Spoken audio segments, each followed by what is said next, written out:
Good morning. Robert Pundis here with AEI. I get to be your moderator this morning, and I'm of the school of thought that says he who moderates least moderates best. So I'm going to really ask of the panel, really I'm going to enforce one rule because we are really short on time. We got to keep it brief and cover a lot of ground. So let's just jump right in and talk about student success. I think what unites everybody on this panel is a concern for the most vulnerable students in the country. So just very briefly, can we just go down the row? Tell us what that looks like in your organization, and what are the policy levers that we can use to expand that work? So like a little out of sync, like one of the things it looks like in our organization is it's like Stockdale paradox. We're relentlessly focused on like the bad stuff so we can have a strong vision for the future. And I do think it's really important. I got to keep it real. I got to say it. So in 2019, 18% of black fourth graders read at or above proficient on the NAEP. That was in 2019. By some accounts, there are 1 million families. We don't know where they are. Right? The last year, like the president DePaul said earlier, the kids are not all right. We're in the middle of like a crisis of such epic proportions, and it just doesn't seem like anybody really wants to talk about it. So we spend a lot of time talking about that because you can't like fix the systems if you don't acknowledge what the problems are. So I just want to, that's my moment of keeping it real. But the rest of it is like, we think a lot of really amazing things happened during the pandemic. We want to preserve those things. And they're principally around innovations in time and place, like Learn Everywhere, like licensure, all that other stuff. We're very bullish on programs that fund families directly, like direct aid for school supplies or for out-of-school opportunities, or all of that stuff means a lot to us.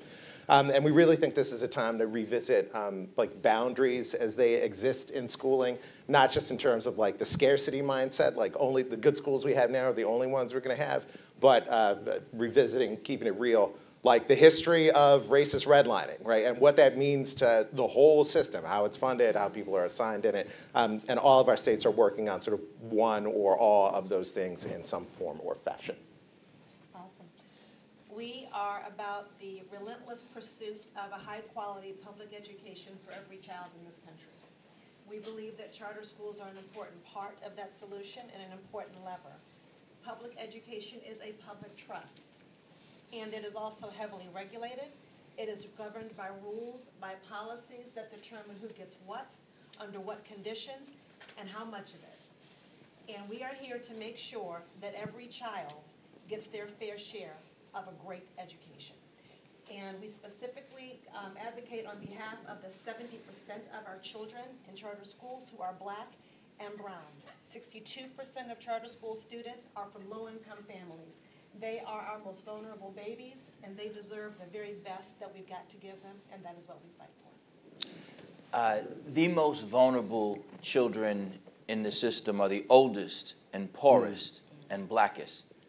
They're the ones who have been the most underserved by the country and the most aggressively pursued by the same country. They're the individuals for whom the system was designed to destroy, and they have in many cases been categorically destroyed. So those schools that are most effective are the ones that take the children who have been given up on by even the most well-intended in our ranks and provide them with access to a quality education. In order to do that, we have to transform the way in which we grade schools.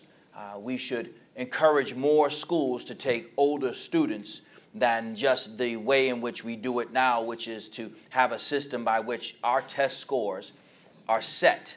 And so many of our very best friends who stop taking children at the 3rd grade get to stay open because they can produce tests. But when you take children who are 19-year-old sophomores, you are held to account by the very system that you are seeking to correct. And so the policy changes will have to be that we reimagine what success looks like. To me, the holy grail of academia is what Dr. King spoke of when he said that a school should be so good that you cannot tell who that child's parents are. Dr. King spoke about that in his last chapter of his last book, Where Do We Go From Here? Community Chaos, where he talked about, strangely enough, school choice. He said that We should create educational parks that exist outside of the community. Only poor people think that we have to live and die in a community, and only those people who we would otherwise consider friends, our progressive friends, would think that we have to be educated in the same redlined communities that have never served us. So to me, the most vulnerable children are the ones who, quite frankly, don't look like kids. They're the older ones. Well, how do I follow? Y'all put me on a panel, it's your fault. No, and I love going, I'd love to be able to follow both you and Debbie. Darrell, of course, we know that we are always kind of neck and neck on what we, exactly. So Naomi Shelton of the National Charter Collaborative. The National Charter Collaborative supports and amplifies the work of single-site charter leaders of color, such as Dr. Perry here. His charter school has grown significantly, but we're thinking about those individuals that have what we call mom and pop charter schools. I am a product of the District of Columbia. I'm a former authorizer of charter schools here in the district. And when I think about the disproportionate nature of the closures of charter schools that are led by people of color, what does that mean? That means that the system is not supportive in the way that it could and should be when it comes to equity, not only for students and families, but for school leaders as well. And when we think about here in the district, the number of schools in the last 5 years alone that have been shuttered because of very poor practices, and not necessarily by those school leaders, but the practices of our authorizer, the practices of how funding streams operate, the practice of having resources that don't flow to these schools in the same way. And so the work of the National Charter Collaborative thinks about how do we make sure that that doesn't happen in other places as well. And so when you look at the various landscapes, educational landscapes throughout the country, because no place is the same. New Orleans is not DC. DC is not Florida. We are not Michigan. Things look different in all of these places. And being able to offer support to those school leaders in those localities and making sure that they have what they need is what we focus on. And when we give school leaders what they need, students are able to thrive. And the policy lever that I think will be most important, because it's also policy, practice, and people, right? And thinking about how do we make sure that charter leaders of color that are aspiring to open schools, that already have schools and would like to grow them, are able to have funding to allow them to do that. So the most important, of course, is the charter school program, which Debbie and I will probably go into during our conversation, but making sure that funds are available and readily available to support people who show up in a very culturally competent way and understand the communities that they want to serve. In case you hadn't noticed, this is a very charter-heavy panel, which actually, maybe that's a problem. Steve, I'm struck by what you just said about needing to reimagine success. Is there a case to be made, are we making the case as the country that we're kind of reimagining choice coming out of the pandemic? Universal school choice is something that we must demand. You know, it's kind of trippy to be at the Ronald Reagan Institute. I ain't gonna lie. The point is that this is one of the only topics that we can all agree upon. If you were to look at a parent and ask her the question, if she felt like someone other than she should decide where her child goes to school, every single parent, black or white, male or female, gay or straight, transgender or bisexual, whatever their location, would say the same thing. It's my child, it's my choice. The fact that we run a system that has been proven throughout time to simply not work, not just for all people, right? We get caught up in this notion of perfection as a limitation. I'm not even seeking perfection. I just want some level of opportunity for all people. And right now, I don't know how my phone turned on while I'm flowing. Of course, it's got to be your brother, right? Who doesn't always call. So in order for us to be in a place where we can push our children forward, what we have to do is get past this notion of perfection. That's not what we're looking for. But the overwhelming majority of all people's children, we look at the 14% of black children who were reading at grade level, which is pretty much nobody. If they told you your vehicle had a 14% chance of taking you home today, you would be like, I'm walking. If your wife had a 14% chance of being faithful to you, you get a divorce. You understand? Just keep But it's not just that. It's the fact that the overwhelming majority of white children are not prepared for college in the United States of America. It's the reason why you don't have to be a xenophobe, but you can walk around the most elite schools in the country and find that the overwhelming majority of those folks are at least one generation from somewhere else. So we have a system that simply isn't working. The only way that we've seen it work is to give choice. 15% of all of America's schools are magnet and charter schools, yet 65% of the top performing schools in U.S. News and World Report are magnet and charter schools. It's not because those parents are somehow better parents, which is really racist, so don't say that. Please.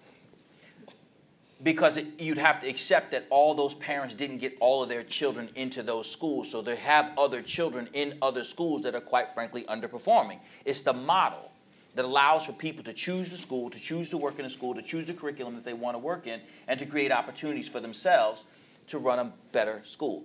So success has to be defined by picking the right academic experience. I say not school, because homeschool might be your thing. Yeah. Okay. You're kind of anticipating where I was going with this. When the pandemic started, I remember talking and writing a couple of pieces about whenever it was nattering on about the new normal, I was the guy saying, you know, I think the old normal is going to be back before you know it. Honestly, I'm a lot less sure of that than I was 2.5 years ago. My AEI colleague, Nat Malkus, just released a report yesterday that shows that K-12 enrollment is down, I've got the number here, by about 1.3 million students, 2.9%. Which is the steepest decline, apparently, in the history of public education. So that's an earthquake, right? So how is that notion, or I guess what I'm saying is, it's never felt, the relationship between parents and schools has never felt more in play to me than it is right now. So how is that affecting, if I'm right about that notion, how is that manifesting itself in your organizations? Debbie, start us off. You're absolutely right. We did a report last year on that very thing, looking at where there were enrollment shifts, and we saw that there was a precipitous drop in district school enrollment across every state in the country, and simultaneously a rise in charter school enrollment at the same time in just about every state. And what we saw was where there was capacity, people chose something different. And where you're not seeing the growth is often because there was not capacity. And when we looked at different places like Oregon, not known as being like a huge charter epicenter, people got religion really quickly. They started being at home during the pandemic. They found out their children were getting like maybe 3 hours of instructional time a week. If that. Yeah.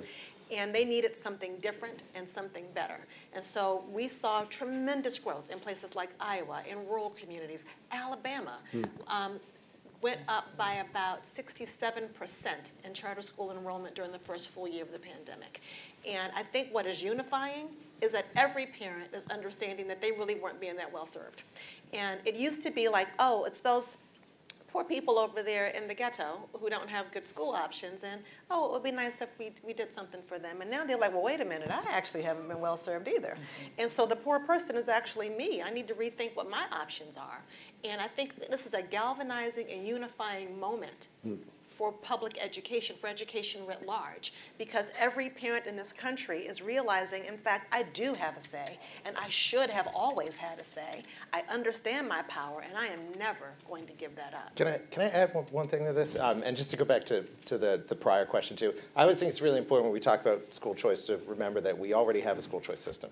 If you can buy the right house, you got school choice, right? Absolutely. And the question is, like, who gets to participate in that system, and at what price point, and how many people, and where. And I think this is probably a more productive conversation to have.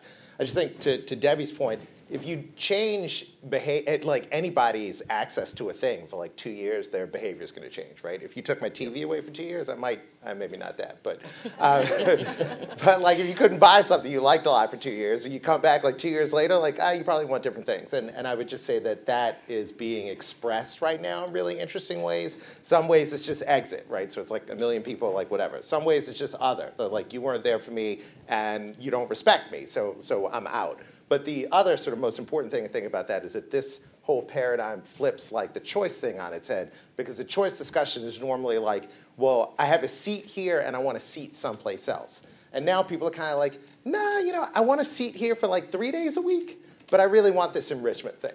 You know, I'm okay with you half of the time, but I want to homeschool sometimes, right? You know, I think sports and apprenticeships are incredibly important. I'd like some money to be able to do that. And so there's this more like porous relationship showing up between like in-school and out-of-school learning and the flow of finance around that thing and the habits that parents have, you know, and what they've learned about their kids and the kinds of experiences they want them to have given the disruption of the pandemic. If I could add, one of the things I think that's super important is that the teachers union really overplayed their hands. That's true.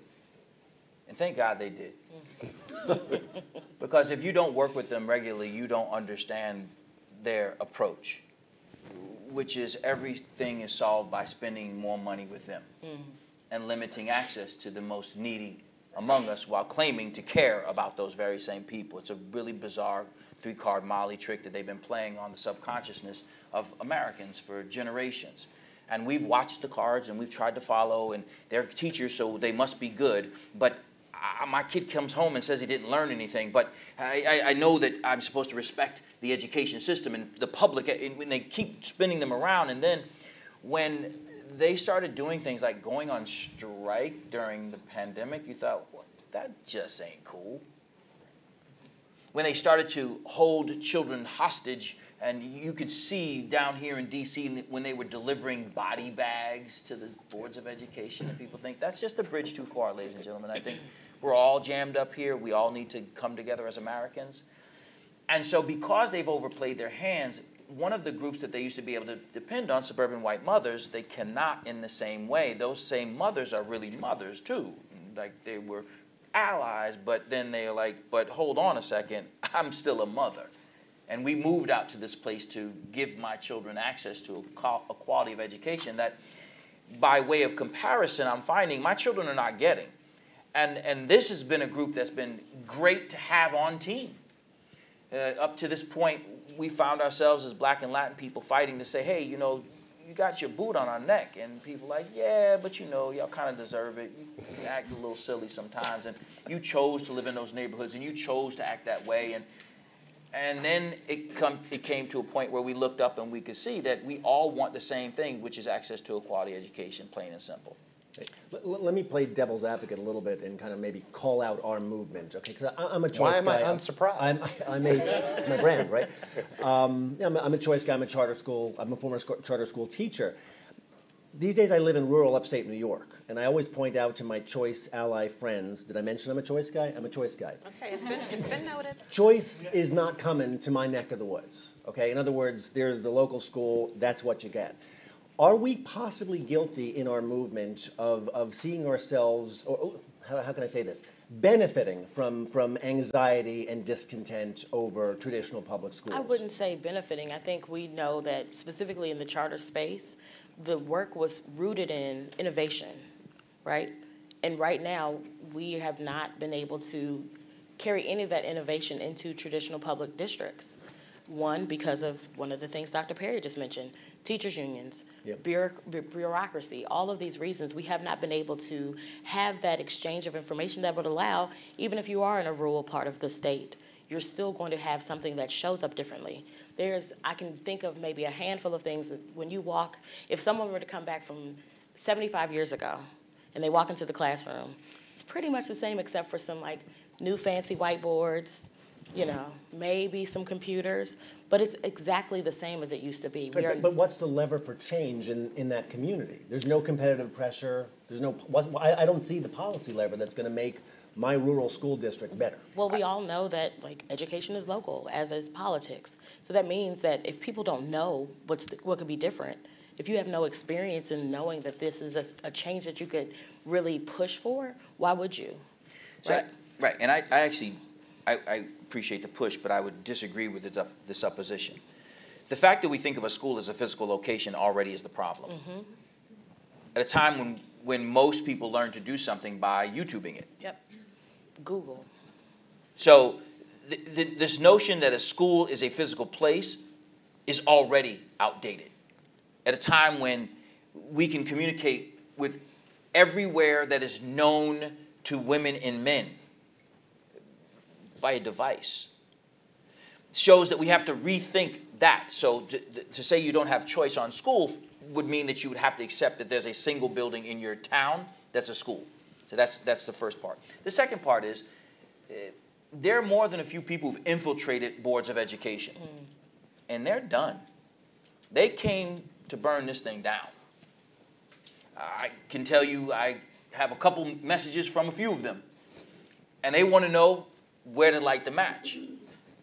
And what that means to them is that they want to find ways to recreate opportunities even within a school, creating micro schools within an existing building, creating, think about it very simply. If you are in a small rural town, it is highly improbable that you will have access to calculus. Yep. But if you were to engage an online experience, that's already a school choice. So it changes Go ahead, Debbie. And then I want to ask you about your poll that you just came out with. Awesome. So very quickly, I'll say our data is actually showing us that there's quite a bit of growth in rural communities. And so it may not have happened. Charter school growth. Charter school growth in rural communities. And so that may not have yet come to your upstate New York community, but the beautiful thing is there's tremendous capacity to do that in New York State. There's space to have an awful lot of new charter schools, but we saw growth in Utah, in Oregon I mentioned, in Iowa, in Alabama, a lot of rural communities, because people didn't realize they had a choice. And when they began to understand that there actually were state laws and policies in place that permitted it, and they had the ability as concerned citizens and concerned educators to come together and do something different, they actually are doing it in pretty high numbers. We've seen more growth, actually, in rural communities than we've seen in urban communities. Okay, I know you want to ask Debbie about her poll, but I think you are subversively asking another question, and you should know Robert is subversive. One of the challenges of the last 25 years of education policy making is that it's principally organized around the challenges of low-income kids of color in densely populated urban areas who have some advantages in terms of proximity, transportation, and all of these other things, and for whom the problem was most acute. But the problem wasn't just their problem, right? Kind of to the point Dr. Perry made earlier, and to Robert's point about there are other kids, right, who have other issues and other places that aren't like New York City or Los Angeles or Chicago or some other major urban center. And I think one of the great sort of challenges of choice, et cetera, right, whatever that policy menu is becoming a more dynamic movement that exposes itself to more people to solve a wider range of problems for a larger constituency of kids. And that includes kids in rural areas, and it includes high-performing kids who kind of like their neighborhood school but doesn't give them everything. And it includes the traditional folks that we have worked on who have gotten the least out of the system. I think that's super important. And then the one bridge I should say up here, I'm ride or die for charter schools, but I'm also a pretty strong advocate of non-public schools too, because I think that just politically, as a constituency, if you put all the non-public schools and all the charter schools together, then you have some power. If you do, and diversity in terms of location and people and income, and when they're separate, they're sort of easier to pit against one another and pick off, and so I just think that's an important thing to consider. If I can, I think what I'm really concerned about, as a choice guy, is I'm guessing that the sun will go out before a majority of American kids are not in something like a zoned public school. So as a movement, we can't just pretend they don't exist, or worse, take advantage of the fact that use the poor performance of traditional public schools as a lever to drive our models. Yeah, I don't know that the sun's going to have to go out before that happens. And I am a charter school leader because it is the most available method of opening schools. But when vouchers become the order of the day, y'all can take these charters. It's too much of a headache. My objective is to serve children, period. And the name charter is simply what we have to contend with in the current configuration. So it'd be like asking me if you want water or dust when you're thirsty. I'm going to go with water. So I think that where we are is, you said, 1 million children have left the schools. They didn't go somewhere. They just are not there. Yeah. And if you go to many, an urban center, the large population centers, what you'll find are under-enrolled schools in some cases by 75%. So I would argue that the large urban school systems, starting urban, are just a decade or less away from being unrunnable. I know I made that word up. So, Good work. but you cannot run school systems based upon revenue when the revenue doesn't come It's anymore. New York right now. Right. Yeah, It that's simply exactly what's happening in New York. is so I don't think, quite frankly, that it's going to be long. I think that we're there. Try and tell families who themselves went to magnet schools, VOTEC schools, VOAG schools, charter schools, home schools, and private schools, who are now grandparents, ladies and gentlemen, tell their great-grandchildren and grandchildren that they have to go to the neighborhood school. Yeah, that dog ain't gonna hunt. Okay. So we have generations of people who have already been to these, who've seen these opportunities change their lives because they have cousins in them who didn't go and they saw how badly it went for them. We are, and I'm already mindful we're going to run out of time, but one of the topics we're supposed to take up in this panel is the polarization around choice. Really interesting data points. So the National Alliance for Public Charter Schools, where Debbie works, recently commissioned a Harris poll, and I think I've got this right, you'll correct me if I've got it wrong. It showed that 82% of 5,000 parents who were polled said they would vote for someone outside of their party if the candidate's education agenda matched their own. Now, on the one hand, that sounds good. On the other hand, what do we know about what their education agenda is that they are looking for their candidates to support? So the education agenda is specific to individual communities and individual populations. There is not one answer, but the answer is you better listen to your parents and your communities. And when 82% of parents, who make up 40% of the U.S. population, say that they care so much about this, that they're willing to cross over party lines, that's a very big deal. And we've already seen this happen in a couple of key gubernatorial elections. The other thing I want to note is it's consistent across all political ideologies. So not surprisingly, 88% of independents, well, I mean, they switch by nature. That's kind of what they do. That's not surprising. However, 82% of Democratic parents said that they would be willing to change their political affiliation in the next election on the basis of their educational positioning, and also 79% of Republicans. So it's pretty consistent across all party lines. And you might say, was it because of people being concerned about what's being academically taught in schools? Yeah, sure. Safety was also a big concern. Also, the well-being overall of children. And what the pandemic did is it made us, in many ways, more community-oriented. We became smaller. And so we wanted our children in smaller, loving environments. We want them to grow their vegetables and eat those at school. We want to know the teachers who teach our kids and have interactions with them. And so that's why parents want an educational option for their child that mirrors the lives they're living for themselves. I mean, how many of us made a pandemic move, lived somewhere different so you had some space to move around and a little fresh air, right? It's a thing, and people want this for their kids. Yep. So is there a way to see, or is there a policy path forward that would say, look, what choice is going to look like in blue states is charters and maybe support for community schools. In red states, it's going to be vouchers and ESAs. And is that okay? That's you want to? Nope. All right, yeah. But I think that I got it. So you did just say. I'm going after you. Before you go, Dr. We Perry. heard Steve Perry say he wanted a voucher, right? Right. He did say that. Is that you what, did. Roll right. the tape back. Clip it. No. Go ahead, Dave. Okay.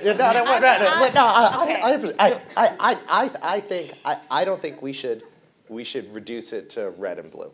I think that what we need is a shared goal of Americans who are capable of engaging in our democracy in ways that don't destroy us, which I think is incredibly important.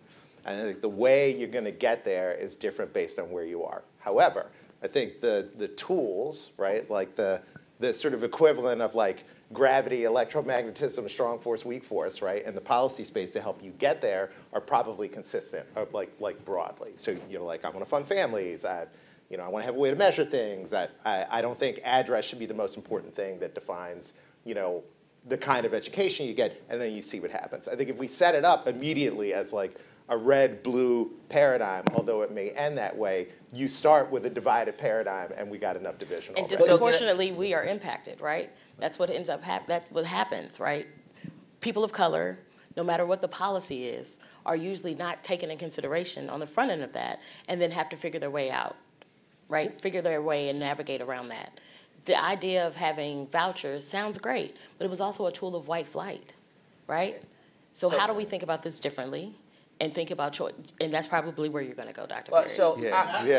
so one of the reasons why I have to start my own organization is because I won't get hired by other people.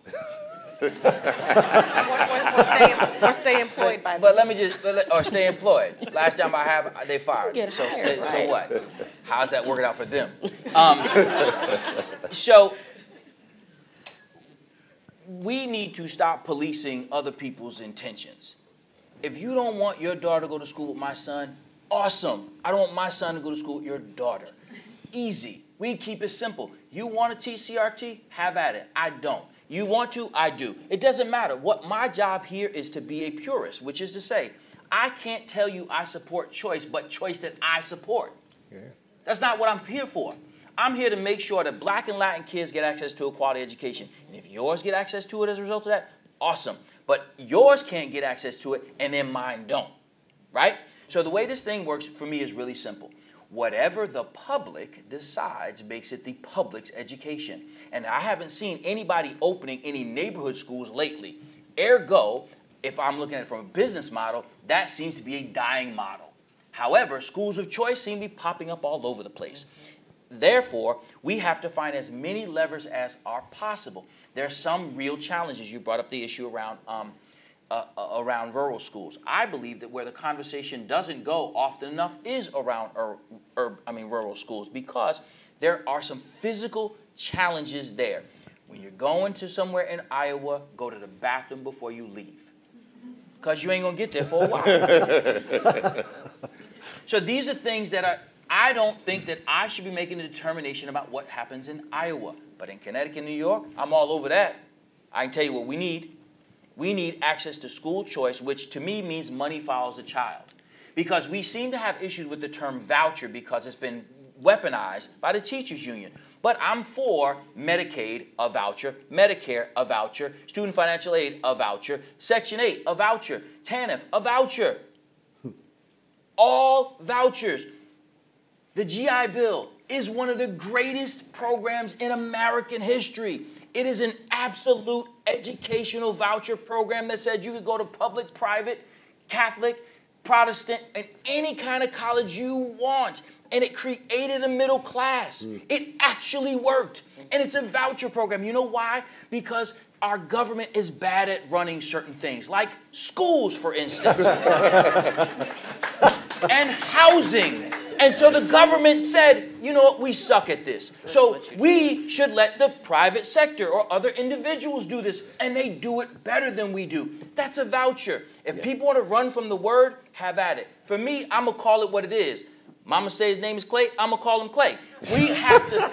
We have to do what is necessary. What you call it in your sector, have at it. Whatever language you choose, that's yours. Okay. But for me, it's the function of it. The function is that when a mother wakes up in the morning, she knows that her child is going to the school that she picked. One of the more influential books for me in the last 10 years was Ashley Berner. Johns Hopkins wrote a book, I think it was called No One Way to School. Yeah. It was eye-opening for me because what you're describing functionally exists in every other country. In other words, you say we suck at running schools. Yeah, we do. In other countries, governments tend to fund but not necessarily run. You tell me, is that a model that's going to ever work here? Are we going to waste? If you disagree with me that the day is coming where a majority of American kids will not go to a zone public school, is that more pluralistic day coming? And if so, when? And policy boy, how are we going to get there? Yeah, I just and kind of to Naomi's point, which is an interesting one. Information is an issue, and certainly I'm all about information. I do so two things. I'm all for you. If you want your public school, it's like what is like Obama. If you want your public school, you can keep it, right? And like one of the things that public schools do really well is they bundle. And bundling is a proxy for convenience, and we shouldn't undersell convenience, right? I think it's sort of like parents are busy. Like if I can get it all at one place and it works for me and it works for you, that's great. But that is an imperfect way to deliver anything to a nation as diverse as ours, right? That derives strength from its diversity, character, and history. And I think one of the ways that we see this sort of present itself in particular is in like the rise of black homeschoolers, right? Or the rise of Afrocentric charter schools, right? Because there are places where the fight over the governance of public schools doesn't make enough space for everybody. And so sometimes folks who don't have a place at that table, they're like, I need another lever to make this thing happen for me. And sometimes it's a voucher, or sometimes it's a charter school, or sometimes there are lots of other ways to do that. So I just want to say the public schools aren't going away, and very importantly, I don't want them to go away. I think the more important question is, with a million families out, right, with some of the nation's biggest systems, hemorrhaging enrollment, literally, right. Not being able to spend the COVID relief money they have, and or already in deficit without it. If you care about those institutions and their futures, like, what would you do differently? You know, and like, you can love alternatives or not love alternatives. I think that's a discrete question that everybody should also be concerned with. I agree with you. I do not think that public schools are going to go away. I don't think they should. I don't want that. However, if we were taking a public health lens at this, if you're trying to fight an epidemic, you're going to start with where the people are sickest. You're going to start with where the problem is, and you're going to fix that. And I think the thing that we've got in common across those of us on this stage is we've got a pretty good idea of who's not being well served in the current system. That's right. And you've got to start there. If we want to stop the hemorrhaging, stop the infection, stop the problems, you've got to go to where they are with a meaningful solution. Now, I believe that the most revolutionary thing that happened in public education is the charter school model. It is revolutionary to have a public school that is free to do whatever it takes for these children in these communities. It is revolutionary to have a public school that sits outside of a school district and can do its own hiring and firing, can control its own budget, can say, you know what, 45 minutes of instructional time in math for a kid who's 5 grade levels behind, not enough. We need more. They can have a longer school day, a longer school year. They can get their own textbooks. That is a good thing. And you cannot show me a model in public education that works better than a high-quality public school. And you can't show me one that works faster. And I'm not talking about 1 or 2 kids. I'm talking about the whole school, quickly. I think that we have to start by redefining what it means to discuss public education. Public education is not a destination, but a process of educating the public. And it's a goal. And we have gotten lazy, and we call a public school a building. But if you want to be really specific, you can't call a school when children don't learn. So it's a building, a voting center, a bomb shelter, but not a school. So to public education is something different. Which, if we just polled this room and asked each one of you how you learn best, what you're most interested in, what excites you. And if you're like me and you have multiple children, you know they're very different. One makes you seem like you're like the best parent in the world, and the other one proves that you're not. And they don't need the same building or process for learning. We have to begin by rewriting the notion of the public's education and the responsibility of a civilized society of educating, bringing them forward. How rich would our world be if more children were learning in environments that inspired them? That's right. That they didn't say, I'm bored, I hate this, I don't want to go to school. How much quicker would some of y'all get to work if you'd have to drag somebody's ass out of bed to put them in a bus to take them somewhere that you don't want to go to? Right. We are at time, but I want to make sure Naomi Shelton gets the last word. Oh, well, thank you. I think all of my colleagues here have said all that needs to be said. The autonomy that charter schools offer is limitless. I'm a product of my mother having choice. I attended a private school that she paid for. But for the mothers who cannot pay for it, what are we doing to make sure that they are able to have the option to decide what is best for their child other than the institution that is a building and not focused on educating them? So at the end of the day, the school choice conversation has a fundamental discussion point here. Charter schools are public schools, That's right. period. All the time. All the time. Only. Ever. And how do we make sure that we are giving people the full options and opportunities to look at all of the choices that they have and making it easier for them to pursue those choices, period. But charter schools are public schools, and we should not have to choose a home in a particular neighborhood, or the people that have the money to be able to choose that home should not be the only ones that have choice. Well said. Well said. Thank you very much.